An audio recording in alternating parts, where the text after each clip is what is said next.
Good morning, church.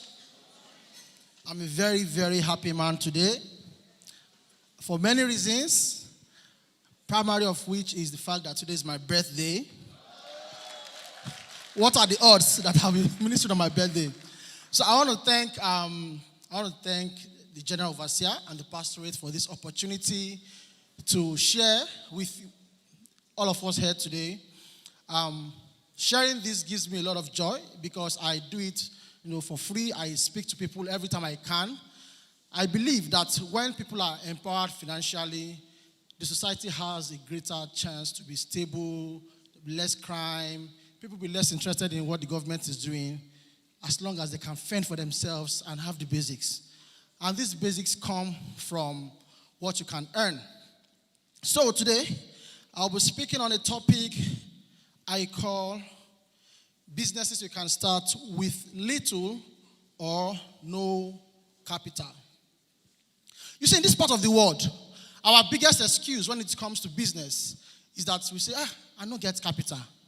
I don't have capital. I for like start that business, but I dey try save capital.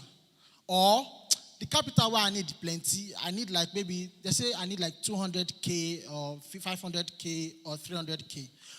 But the truth of the matter is that there are lots of businesses you can do. You can start with zero capital. Some with zero capital, some with the same amount of money you used to recharge your phone and buy data for a month, if only you know what business to do. So today I'll start. It's called businesses you can start with little or no capital. The list is exhaustive, it's very much. So I'll see how much I can deliver today. And when the opportunity comes, I'll continue later. So before we proceed, why should anybody think about going into business or entrepreneurship? The natural order is for people to get a job. We're always told when we are kids, study well, pass, graduate so you can get a good job, right? But why businesses? Has it occurred to you that the jobs you are going to get were set up by somebody who, if the person did not set up that business in the first place, there will be no job for you to do in the first place. So you want to work at Zenith Bank. If Jim Ovia did not set up Zenith Bank, there won't be a Zenith Bank. You want to work at GTB. If the bank was not set up, you not work there. All the companies you want to work at are products of entrepreneurship, products of somebody who thought of a need to start a business. And they didn't start it at the state you meet it now. They all started small. Small, insignificant, unknown, mediocre, small, minuscule. But then over time, because they were consistent, the businesses grew and it got to the point where you are now aspiring to work in them. So why business? Number one, you should go into business because it is scriptural. We all say, Abraham's blessings are mine. We all sing that song. Because Abraham is the reference point for blessings. Abraham was an entrepreneur. Abraham was a businessman. If you study the Bible, you see that nobody in the Old Testament, even in the New Testament, was explained to have as much cattle as Abraham had. Abraham had so much. He had so much that he even had to part with Lot, his nephew. And everywhere he went to, he just filled the place. Abraham was an entrepreneur. Everybody who we aspire to, who we read about in the Bible, all the fathers in the Bible, were entrepreneurs. They were doing businesses such that they were known by the businesses that they did. So, every reference point, most of the people who we refer to in the Bible are people who actually had their own businesses. They were not serving anybody, because if they were serving anybody or working under somebody, that person would be mentioned. So, number one, it is scriptural. Number two, it is an opportunity for self-expression. One of the reasons why most people are not motivated in their jobs is because the jobs do not reflect their true personality. Most people, over 90% of people work just for the salary. They are not expressing themselves. They are not doing what's in their heart they would like to do. It's just to pay bills. It's just to pay bills. At some point, burnout sets in because you're not expressing yourself. You're not expressing yourself. If you know about football, you hear about people like Zlatan Ibrahimovic, Cristiano Ronaldo. These are people who are in their late 30s and they are playing better than people in their early 20s. Why? Because they could play till they are 45 at the level at which they are, because they are expressing their true self. So one of the reasons why people struggle in employment is because they can't express themselves. Business allows you to express yourself. I studied mass communication in school. I practiced marketing, but I realized that I enjoy to sell. Anytime I'm in any marketing job that involves me engaging with people, it's like I come alive. I can sell. Like I can talk to people, and it's self-expression. So it allows me to express myself. So you have to ask yourself, what is it that you know that if you do, it will allow you to express yourself? Whatever that is, that may be an indicator of the business you should be doing. Number 3, it gives you the ability to serve a wider audience. When you are in employment, you are only serving the owners of the business, the shareholders, the investors. Those are your primary audience. Your service is tailored to make them happy, to make them, happy with you, make them happy with the job. You can't serve a wider audience. Even though they'll tell you, the company also serves the public, but you never get to interact with this public. You never get to see them. You never get to meet them. You never get to have any personal relationship with them.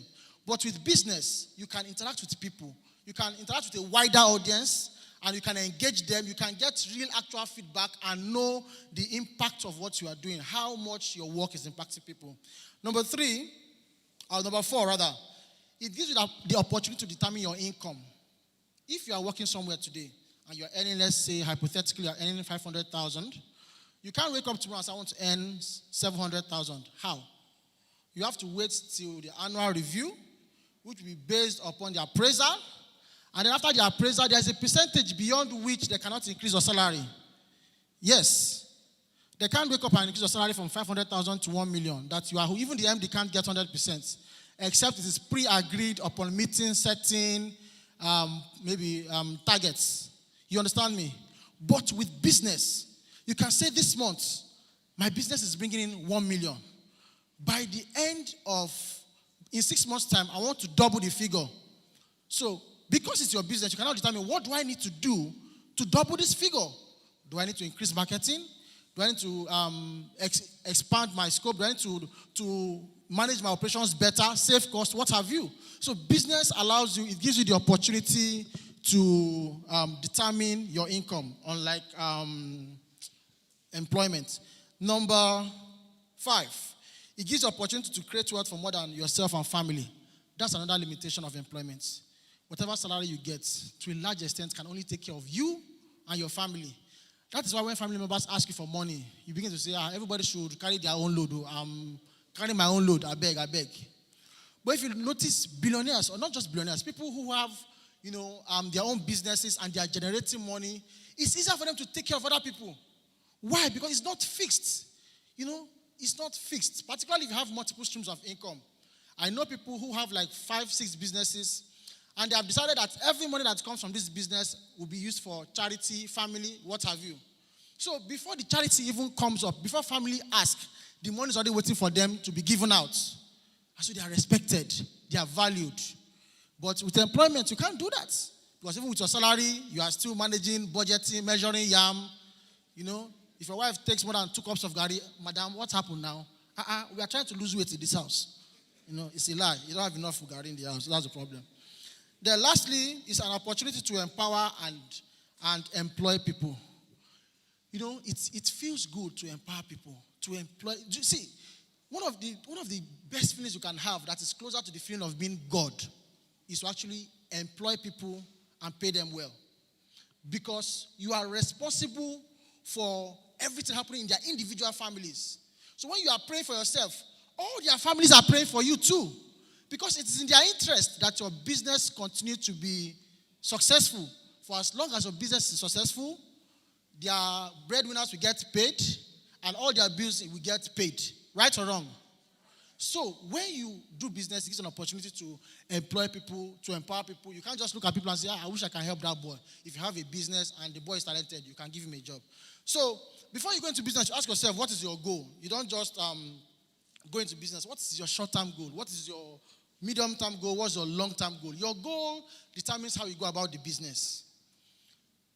Many businesses start small, but the goal that the starters of the business set is what determines whether the business will go beyond being small to eventually becoming big. Many businesses start small and remain small. Why? Because the entrepreneurs or the founders of the business do not have a goal for the business. But if they have a goal, the goal you have for your business will determine what to do for the business. Will determine what kind of, if it's a location-based business, what kind of location you put it, how you brand it, how you position it, how you choose your customers, how you manage your team, how you interact with your customers. Why? Because you have a goal for the business. But if it's just transactional, let me just sell, and just get something for today, then in a week's time, in a month's time, in 3 months' time, the business will just be selling for today because there's no big goal for it. So before you start your business, you need to ask yourself, what is my goal for this business? For example, I gave an instance in my presentation. I said a football team that plans to win the Champions League team buys and positions itself differently. I will talk about football a lot because I'm a football fan. You will see, if you know about the English Premier League, they will talk about the fact that there are the big six. These big six are not traditionally big six because their founders are different or whatever. It's because of their commitment to doing specific things. They always buy the best players, employ the best coaches. They manage everything so well that it is always hard for anybody to break into the big six. The same thing applies to businesses. There are some businesses you know that no matter what happens, it will be difficult for them to go down. Why? Because of how they invest in the business. So, if you have a big goal for your business, it will determine how far your business would go. So, having gotten your goal, what is your plan? They say, if you fail to plan, you plan to fail. The reason why most businesses do not succeed is because there's no plan. You just get an idea, just rush to the market. No. You need to plan. You need to have a plan. I am launching a product in a week's time. A product I'll talk about later. I'm launching a health product next week. And I had a friend come in yesterday from New York, and the guy said, I'll come to your house. We were chatting about the product. And as soon as I told him about it, he said, can I invest? Can I partner? I said, oh, yes. But we'll talk about the details. So the guy came through. As soon as he came in, I began talking. The first thing he asked me was, what's your route to market? What's your plan? What's your 3 years plan?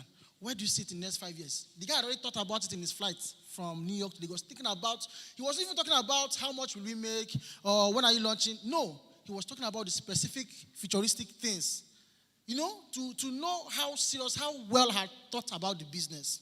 Now, if I had not given the business any thoughts, the guy would just come, hear the idea, and walk away. But because I've given the business thoughts, I've written it out already, he asked me, how much have you spent so far on R&D? How much have you spent so far on NAFDAC and everything? How much? So, as I was asking those questions, I knew he was estimating to know how much he would bring in as equity to determine what percentage of the business he can argue to have. If I had not thought through it, and I said, and I kept on saying, you guys say, this is my guy, no, you're not serious. But because I already thought about it, I also knew that whatever figure I gave him would determine how much he would bring and how much I can say, okay, this percentage you get, blah, blah, blah. It positioned me too well. So we are all both on good footing. So you need to have a plan. You need to always have a plan. So how do you know that you are succeeding when you begin your business? I'll talk about this product too. I still have time. Number one, your work becomes a prefix or a suffix to your name. A prefix is the word you used before. So if you have 2 words and one comes, for example, you have Chief this or Master that or Baker Tony or Funshaw the Painter or Pastor Shegun Abraham. Here we're all calling Pastor Shegun Abraham because as far as we are concerned, what we know him by the most is the fact that he is our pastor. In some circles, it's just called Shegun Abraham. Maybe because in those circles, they don't know him as a pastor. But here, we know him as a pastor. So until what you do becomes a prefix to your name or a suffix to your name, you cannot say you have really begun to succeed. Look at characters in the Bible. They are called by their profession. You have this, the carpenter, this, the baker, that, the fisherman, and what have you. You understand? So if you do your business so well, it gets to a point, it becomes a prefix or suffix to your name. That's one way to measure success. Another way is that it begins to inspire competition. If you are doing a business and nobody's competing with you, you have not begun to do well enough. In Nigeria, we have a herd mentality, meaning that when something is going on fine, everybody puts their head there. That is why you see that whenever all these Ponzi schemes come up, a lot of people get scammed because somebody did it, announced, I'm doing well, and next thing, half the population puts their money in there. So until you are doing a business that everybody now wants to do it because of the success you are doing it, then you cannot say you have really begun to succeed. Number 3, you now begin to have a new set of complex positive problems. There are problems and there are problems. There are negative problems and there are positive problems. Negative problem will be you don't have an idea of what business to start. But the positive problem is that now you started and the orders are exceeding your production capacity. That is a positive problem. So when your orders are exceeding your production capacity, that means you need to get more money, or you need to expand your operational line, or you need to get investors so you can expand your operational line. Until you have those kind of problems, you can't say, I'm succeeding. If you averagely do 100 orders per day and you are just doing between 100 and 120 orders for 6 months, you are not succeeding. It needs to get to the point where your orders begin to exceed your production capacity, and then you know that, okay, I'm heading in the right direction. Another way to measure your success is you can now say you have a before and now story. They do that a lot on Instagram, how we started, how it's going. So there needs to be a transformation. Another way to measure your success is that you can afford what you could not afford before. Then you have more people asking you for money or asking to see you. It's a Nigerian thing. If Nigerians don't ask you for money, they know that you don't have money. And it's actually a good thing if people are asking for money. It means that they can see that, okay, this guy has money. So whenever people ask me for money and I'm quick to give, my siblings always ask me, bros, why are you always so quick to say, promise them? I say it's because I'd rather be on the giving end than on the receiving end. It's better to give than to receive. So when people start asking for money, they have seen something that you may not have even seen, and that's the sign of success. And then your circle changes for better. The better your business does, the more refined people you begin to interact with and engage with, and then you also begin to perceive as an expert.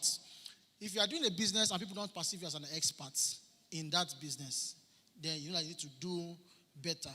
So it's when they perceive you as an expert, that's when it now becomes a prefix or a suffix to your name. And then, of course, if you are doing well, you gain more friends, enemies, and also lose friends. You cannot afford not to gain enemies because some people will always beef you. Not everybody will be happy with your success. So we'll move on from there to, you need to have an exit strategy. Most people start a business, but they don't plan for life after the business because nothing goes on forever. Nothing.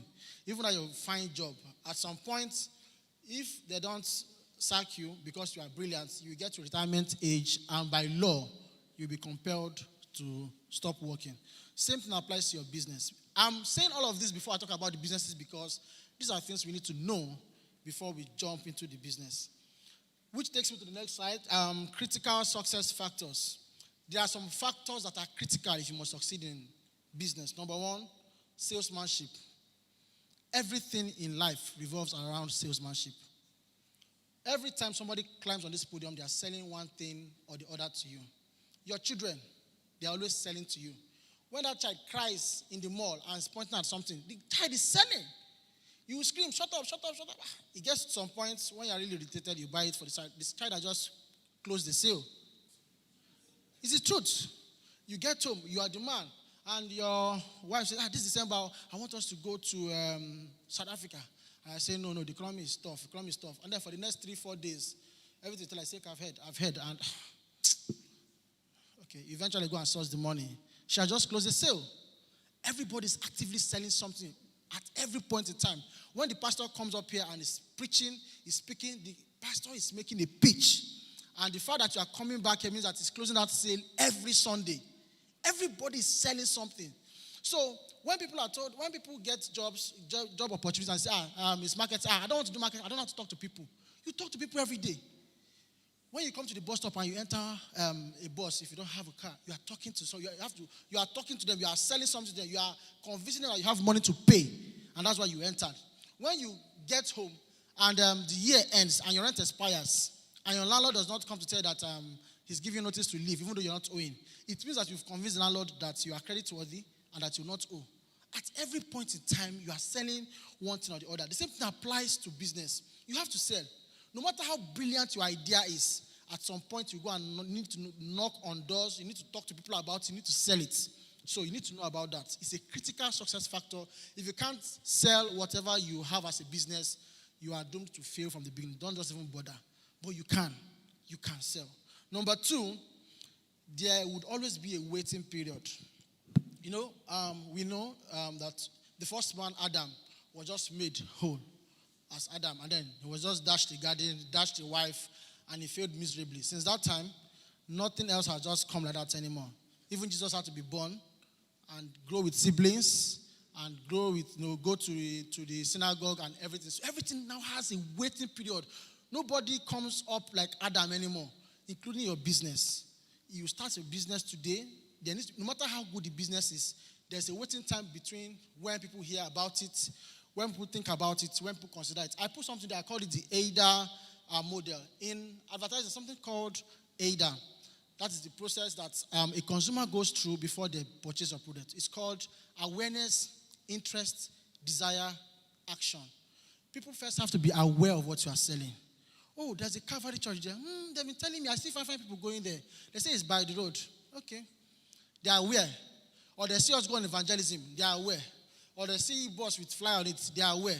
Or they see a car that has a Calvary sticker on it. They are aware. But have they come yet? No. They are just at awareness level.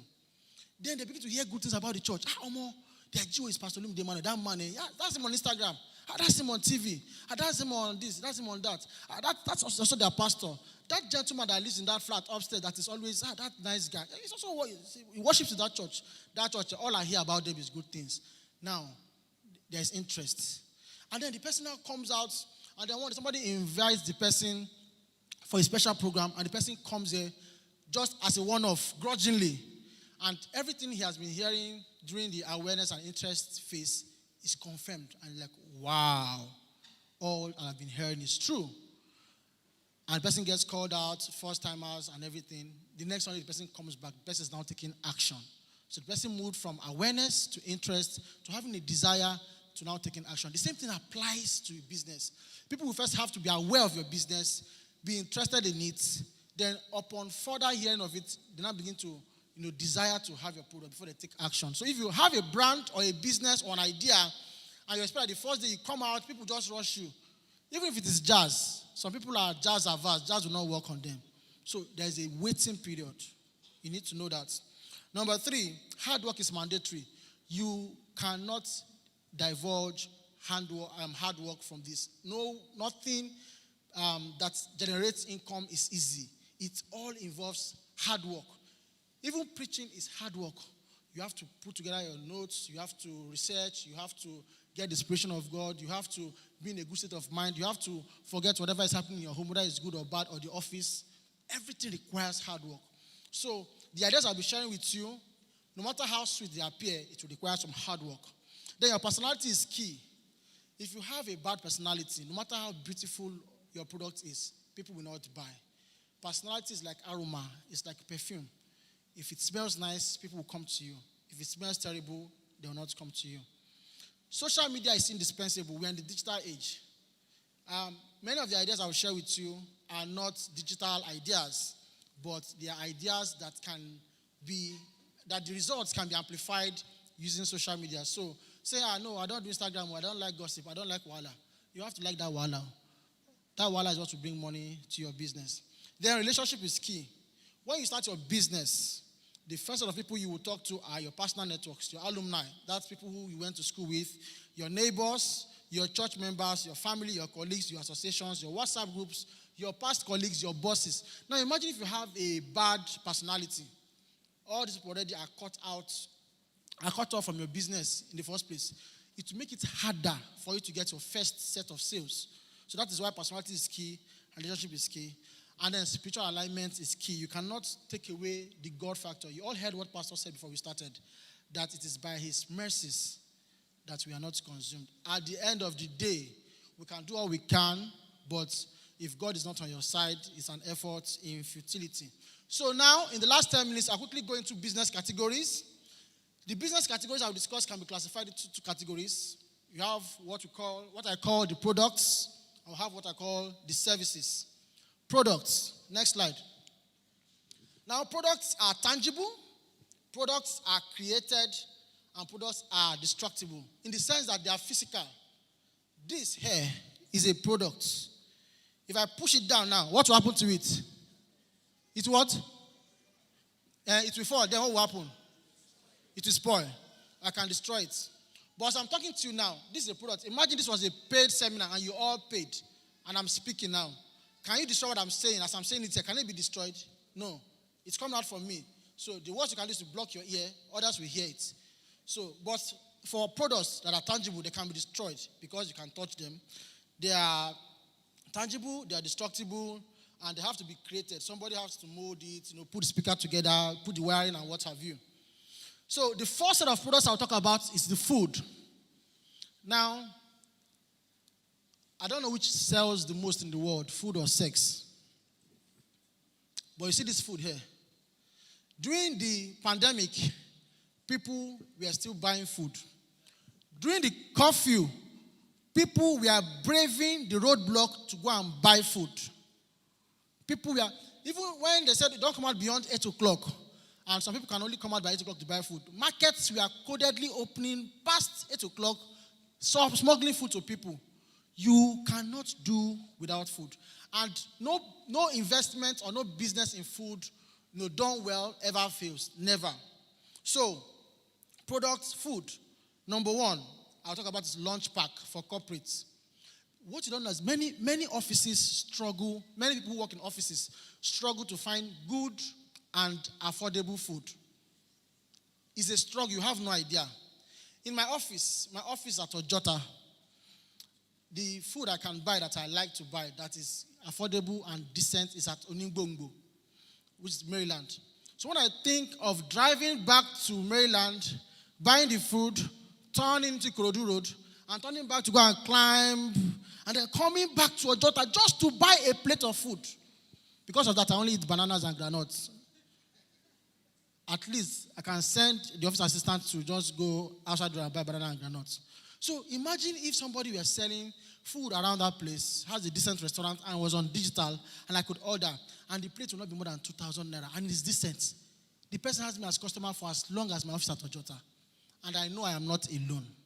There are many people who are in offices who want good food, who can afford to pay decent money. Now, I'm not talking about 500 naira food, though. There are people who can pay between 1,000 to 2,000 naira per plate. Even if you go to, I don't want to mention the name, if you go to any eatery, before you can buy a decent food for between 1,000 and 2,000 naira, even if you buy a decent food between 1,000 and 2,000 naira, by the time you consider your transport going there and back, and the quality of the food, and the fact that it's food made for commercial quantity, it will not be as good as if somebody actually, in their own small corner, did something really nice and was marketing it to offices. So it is something you need to take advantage of. Foods for offices. And then, when we talk about food, I always tell people, if you want to make food for commercial, don't do the food that everybody easily makes in their house. Make food that are a bit classy, a bit difficult to make, a bit not common. So one of them is ofada rice. When was the last time, who has cooked ofada rice in their house in the last 1 month? If you have cooked ofada rice in your house in the last 1 month, raise up your hand. In your house. Raise up your hand now. Okay, but if somebody serves you ofada rice with that pepper and meat and offers to sell it to you today as a family size for like 3,000, 4,000, how many of us here would like to buy it? You see, the hands are coming up. So why is nobody selling the ofada rice? It's a delicacy. It's not easily made, but people are just not making it. So that's number one, ofada rice. Number two, akara. People look at, you see, the Bible says God uses the foolish things of this world to confound the wise.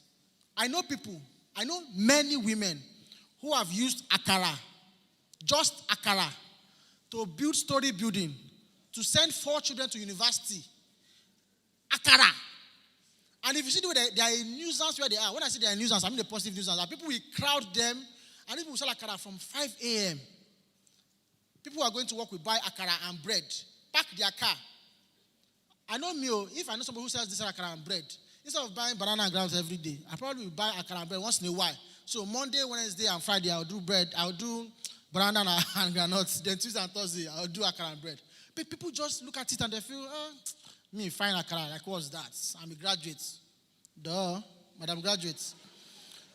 So, akara, then there's beans cake, moi moi. Moi moi is another difficult food to produce.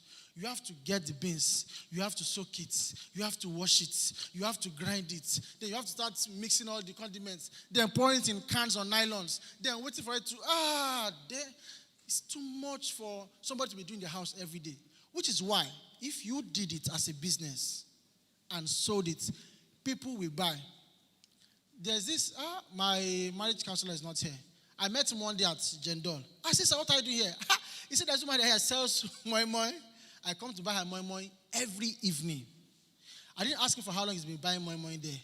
But he says he buys it every evening. He will park his Ford Escape and buy moi moi. And he's not the only one. Just moi moi. The man can afford to eat any food, Chinese, whatever. But he parks at Jendol to buy moi moi every evening. So why is he not buying that moi moi from you? Or why are similar people not buying that moi moi from you? Because whatever is difficult to make will be easy to sell. Why? Because people can't make it in their house. So there's a higher propensity for it to sell. So think about that. The next food I'll talk about is smoothies. Okay, it's not exactly a food, it's a snack, but it's something that people also cannot easily make in their houses. Not because they can't easily make it, but because they don't even know how to make it. It falls into the category of foods that people don't know how to make, but that they enjoy. But it's not difficult. Just go online. You can do smoothies. You can do plantain chips. See, any business that you see many people doing it, there's something in it.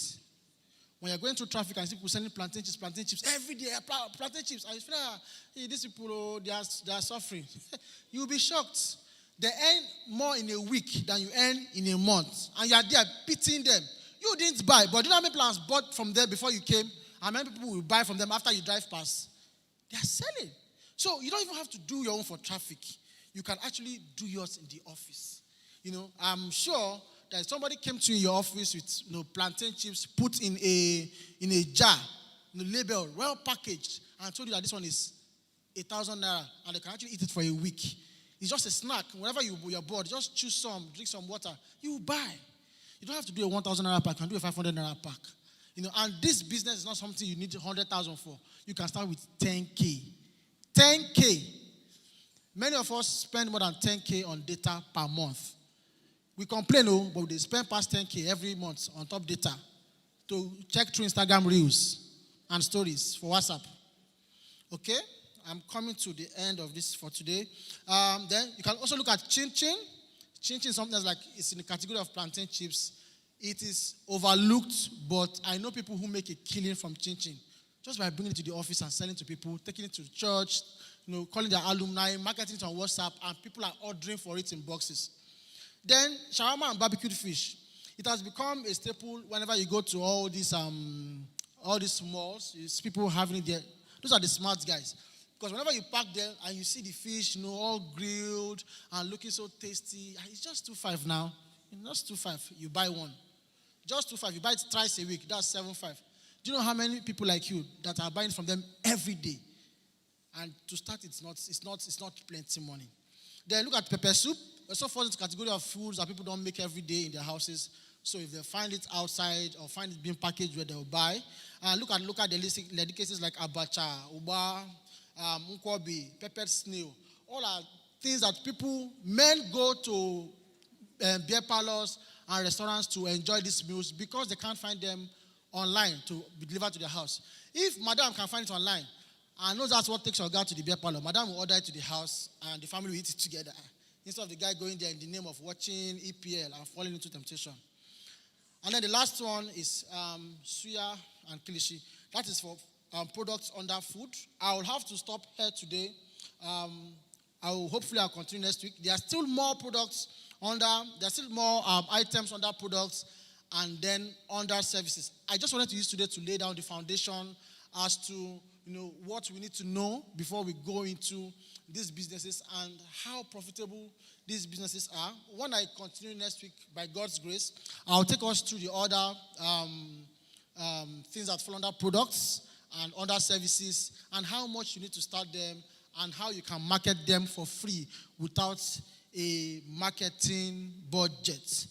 Are we blessed? Are we blessed? Okay. Sorry, I had to run through. Remember, I told us that it is so much. It's not something we can exhaust in one service. Before I leave, Pastor came here today and talked about how it is by God's mercies